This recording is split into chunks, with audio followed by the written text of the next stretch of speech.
ازيكم حبايب قلبي؟ عاملين ايه؟ يا رب تكونوا بخير. جه وقت تخزين التوم. دول 10 كيلو توم.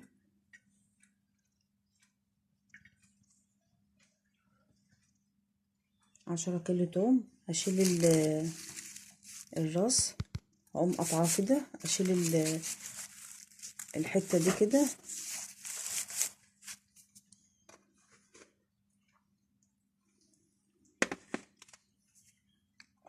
تشيل الراس، تنضفيها، وتشيل العود الاخضر بتاعها ده. هينفعك عوزت تسلقي فشة وطحال، تسلقي الحاجات اللي هي اللي بتعوزي فيها توم. بدل ما تحطي في صوص توم، لا حطي ده الكرفس. والقشر ده برضو ممكن تفرميه بكزبرة وكمون وملح، ينفعك في تمليحة السمك المشوي. ده القشر الابيض، مش اللي هو على الوش.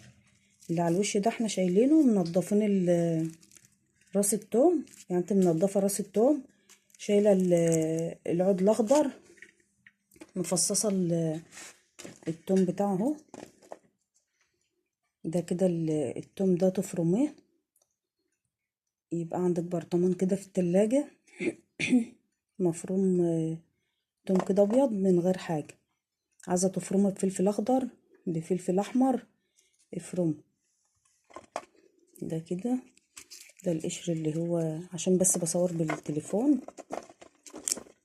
ده كده القشر ده، على فكره هو اخضر، يعني يتفرم بملح وكزبره. ينفعك في تملحة السمك المشوي. ده ينفعك في سلق اي حاجة انت عايزاها. في حاجات كتير بتعوزها تتسلق وبترمي ميتها. ده ينفع بدل ما تحط في صوص توم، لا ده ينفعك. ممكن في تخليل الجزر، هنعوزه في تخليل الجزر. وممكن في كل المخللات وتخليل الخيار.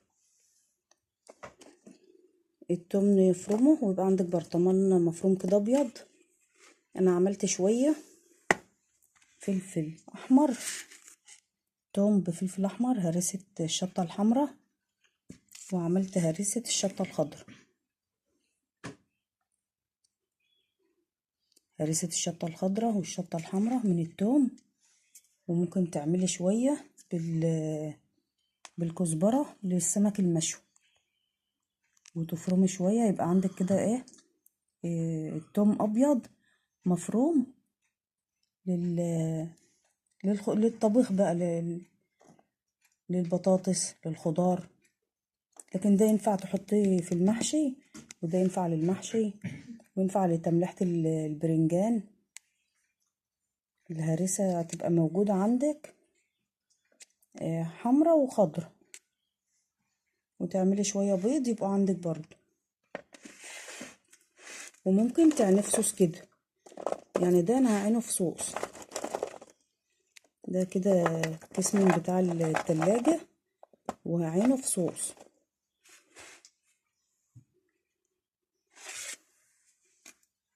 خلي الحاجات دي موجودة عندك، تحتاجيها تبقى جاهزة، تبقى تحت ايديكي جاهزة.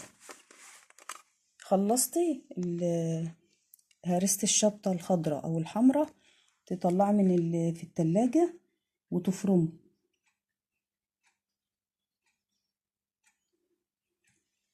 التوم موجود دلوقتي، التوم موجود، هاتي وخزني.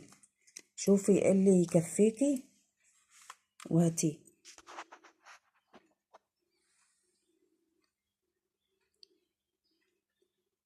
التوم موجود ورخيص.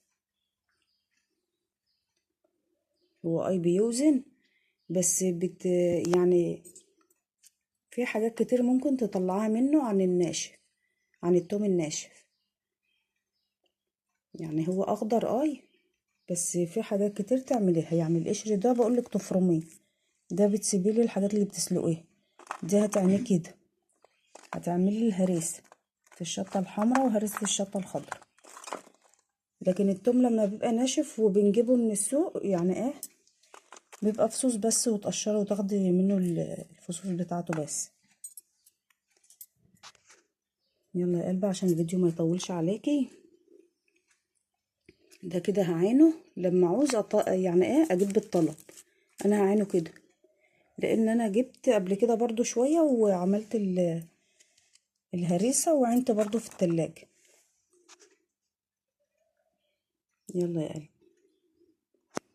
باي.